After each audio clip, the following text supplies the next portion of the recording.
Souvent par ici? Oui, bah oui, depuis que... Oui. Ah, trop cool. Ouais, ça m'arrive tout le temps. Bonjour à tous et bienvenue sur l'un des magazines. Aujourd'hui, on retrouve Jeune Citron qui va nous parler un peu de son parcours artistique. Donc, est-ce que tu pourrais te présenter en quelques mots, s'il te plaît? Ouais, bah moi du coup c'est Lucie, j'ai 22 ans et je suis artiste indépendante depuis 3 ans et aussi influenceuse sur les réseaux sociaux. Ok, d'accord. Et est-ce que tu pourrais nous parler un peu de ton parcours scolaire pour en être arrivé là? Ouais, alors j'ai fait un bac en arts appliqués, donc STD2A, c'est un bac technologique. Ensuite j'ai fait un an en fac d'histoire de l'art, mais c'était le Covid, donc j'ai pas vraiment assisté aux cours. Et j'ai essayé d'aller dans une école d'art ensuite, mais j'ai arrêté au bout de 4 mois pour me lancer en tant qu'indépendante à 19 ans. Ok, Et donc, ouais, pas vraiment d'études, j'ai pas de diplôme dans l'art en tout cas.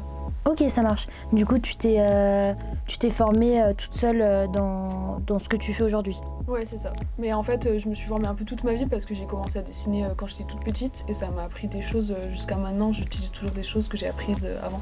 Et aujourd'hui, concrètement, tes œuvres, ils sont à base de dessin, de collage, Est-ce que tu pourrais nous en dire plus? Ouais, bah du coup, je dessine un peu avec tout en fait. Effectivement, je fais des collages, je fais de la peinture, je fais des croquis au crayon à papier, j'utilise aussi du numérique. En fait, j'utilise tout ce que j'ai sous la main. Ce qui est publié sur ton Insta, c'est ce que tu as commencé du coup il y a 3 ans. Même pas. En fait, j'ai commencé mon compte Instagram au collège, en fin collège. Et mon projet, c'était déjà de devenir illustratrice à l'époque. Ok. Et donc, j'ai commencé à poster comme ça. Et de fil en aiguille, il y a plusieurs personnes qui m'ont rejoint sur les réseaux. Et j'ai commencé à avoir une petite communauté. C'est aussi ça qui m'a permis de me lancer en fait en tant qu'indépendante assez vite. Ok, trop cool. Voilà. À partir de quoi tu t'inspires pour faire toutes tes créations?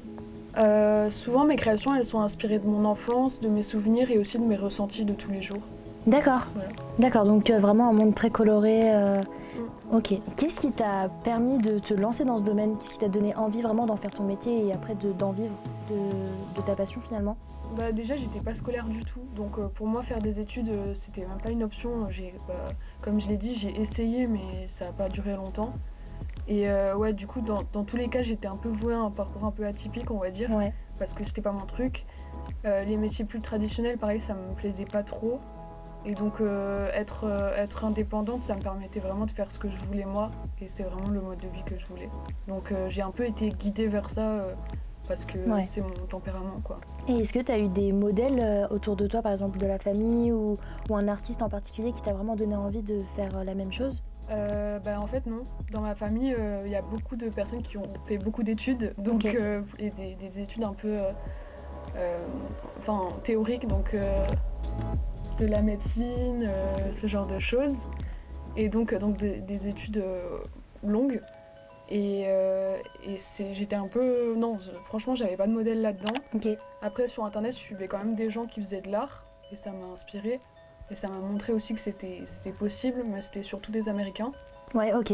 Et en France, non, pas vraiment de modèle, et c'est pour ça que c'est un peu flippant aussi de se lancer dans ce cas-là, quand t'as aucun modèle et que tu sais pas vers où tu vas. Ouais, t'es vraiment la première personne dans ce domaine. C'est ça. Et même pour la famille aussi, c'est pas très rassurant de voir que je me lance, mais ils savent pas vers où.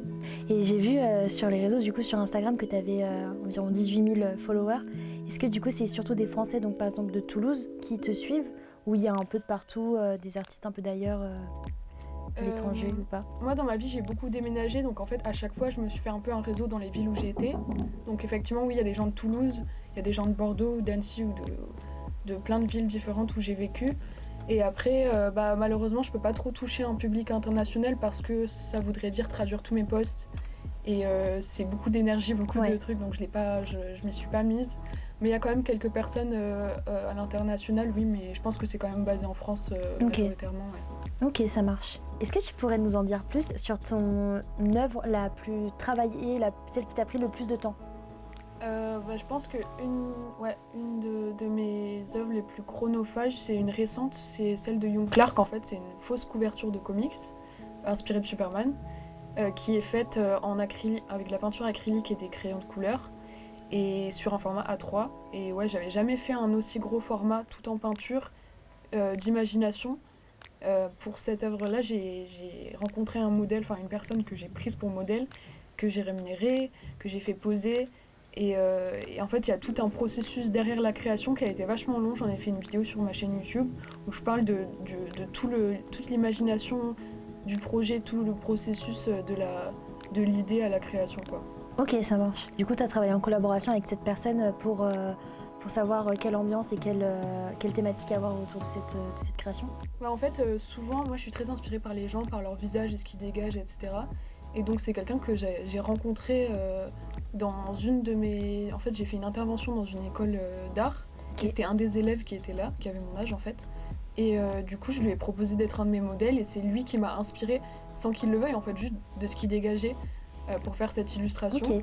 Et du coup, dans un sens, il a contribué, mais en fait, c'était pas conscient de sa part. Ouais, c'était très spontané, finalement. C'est ça. Et lui, il était très fan de PNL. Et en fait, moi, mon dessin a été inspiré aussi d'une musique de PNL. Et donc, ça correspondait totalement à lui et à moi. Donc, ouais. Ok. Et les interventions que tu fais dans ces écoles, du coup, c'est au niveau du processus de création ? J'ai fait une intervention sur comment faire des carnets de dessin, parce que moi je fais des carnets avec beaucoup de collages et des trucs qui sont assez personnels. Et donc ouais, on m'avait demandé pendant une semaine de faire un workshop à des élèves pour leur apprendre à tenir un carnet de croquis et de collages. Ça doit être hyper intéressant qu'à ton âge, parce que du coup tu es relativement jeune, de pouvoir avoir ce rôle de professeur et de pédagogue dans un domaine qui te plaît, qui te passionne. Ça devait être hyper intéressant. Bah déjà c'est une méga opportunité pour mon âge, ouais, c'est vrai. Et c'était un peu flippant justement parce que c'est des personnes qui ont mon âge et apprendre des choses à des gens qui ont mon âge c'est un peu étrange. Ouais. Mais franchement ouais c'était très intéressant, puis chaque élève a proposé des choses très différentes et donc c'était super inspirant aussi pour mon travail dans un sens. Et puis de voir comment les autres peuvent réfléchir aussi et tout le processus de leur création à eux. Et du coup cette œuvre elle t'a pris combien de temps environ ? Je crois que ça s'est étalé sur 4 mois environ, mais bon, j'ai pas fait tous les jours. Mais franchement, ça m'a pris beaucoup d'énergie mentale, parce que même si pendant 4 mois j'ai pas peint, pendant 4 mois j'y ai pensé vraiment. Ouais. C'était vraiment une obsession, quoi. Et du coup, ça a été... Une fois que je l'ai fini, c'était vraiment comme accoucher, quoi, parce que il était dans ma tête pendant un mois. Ouais, c'est ton gros bébé. Quoi. C'est ça, ouais. Exactement. Ok. Et finalement, c'est aussi un projet, c'est un des projets dont tu es la plus fière en ce moment. Ouais, mais à chaque fois, c'est remplacé par le prochain parce que là, maintenant, je l'ai fini, je crois, il y a 1 an. Ok. Et en fait, à chaque fois, j'ai un nouveau projet qui me correspond plus sur le moment. Et donc là, j'ai plein d'idées de projets, mais qui sont plus en phase avec comment je suis actuellement. Ok, ça marche. Est-ce qu'aujourd'hui, tu exposes tes œuvres quelque part ou est-ce que tu as pu travailler en collaboration avec d'autres établissements ou... Quand j'étais à Toulouse, donc il y a quelques mois, quand j'habitais à Toulouse, j'ai pu exposer à plusieurs endroits différents. Et là, je viens d'emménager à Bordeaux, donc j'essaie de m'installer un peu dans cette ville et de trouver des repères. Donc il y a des événements qui sont mis en place petit à petit, mais à chaque fois je les annonce sur mes réseaux sociaux. Okay. Et après, ouais, j'aimerais beaucoup en tout cas faire d'autres expos à l'avenir, ouais, okay. Et même dans d'autres villes. C'est quel genre d'exposition que tu as déjà pu faire avant, par exemple à Toulouse ? Alors j'ai fait plusieurs choses. Alors des fois c'était des expositions très classiques où je mettais juste mes œuvres parfois dans des restaurants, ce genre de choses pour que tout le monde puisse les voir. Après j'ai fait aussi des marchés où je vendais un peu de mes créations, donc des stickers, etc. Et ouais, c'est à peu près tout. Est-ce que les gens qui te suivent sur les réseaux se déplaçaient dans les marchés ou les expositions pour venir voir ouais. T'as pu les rencontrer et parler avec eux du coup ? Ouais, totalement. Comme ma communauté, elle se base aussi beaucoup sur là où je vis.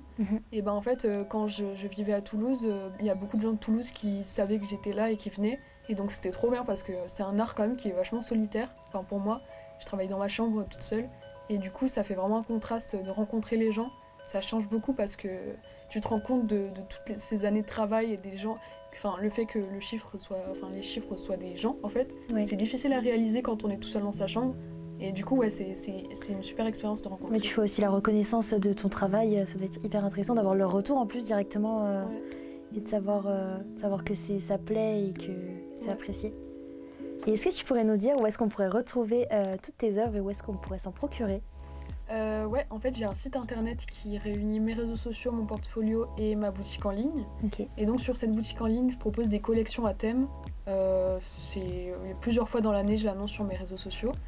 Et donc j'y vends des produits dérivés de mon art. Donc il y a des stickers, des tatouages éphémères, des tirages d'art et d'autres choses, ça dépend des collections en fait.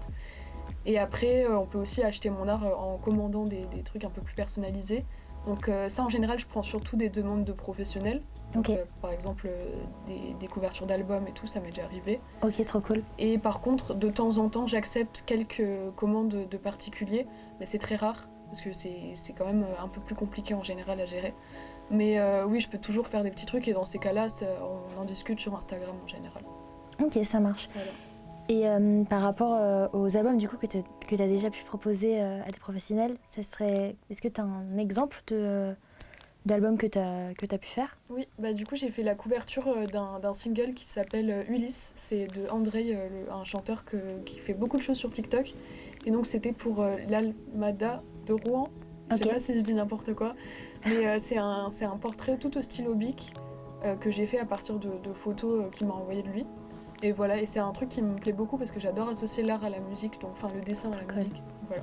Ok, trop cool. Bah, je te remercie de t'être déplacée pour faire cette interview. Merci beaucoup. Et en tout cas, on mettra toutes les informations de Jeune Citron juste en bas, avec son site internet, son compte Insta et ta boutique en ligne. Mhm. Merci beaucoup en tout cas. Bah, merci à toi, c'est trop cool.